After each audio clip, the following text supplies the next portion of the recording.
കായംകുളത്ത് ഹോട്ടലുകളിലും തട്ടുകടകളിലും നടത്തിയ പരിശോധനയിൽ പഴകിയ ആഹാരവസ്തുക്കൾ പിടികൂടി. 8 ഹോട്ടലുകളിലാണ് നിയമലംഘനങ്ങൾ കണ്ടെത്തിയത്.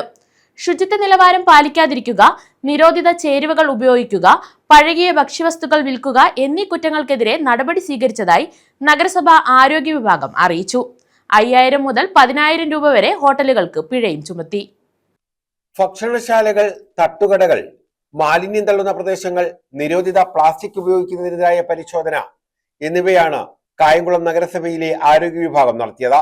ഇതിന്റെ ഭാഗമായാണ് വിവിധ ഹോട്ടലുകളിൽ നിന്ന് പഴയ ഭക്ഷണ സാധനങ്ങൾ പിടിച്ചെടുത്തത്.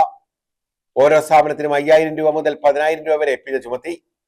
കണ്ണൂർ റെസ്റ്റോറന്റ്, കൈകീൻ dum biryani, Bharat cafe, Alsheeba mandi, Arabian Darbar, Swad hotel, Akash വീട്ടിലൂണ്, ഗവൺമെന്റ് ഗസ്റ്റ് ഹൌസ്, ക്യാന്റീൻ എന്നിവിടങ്ങളിലായിരുന്നു പരിശോധന.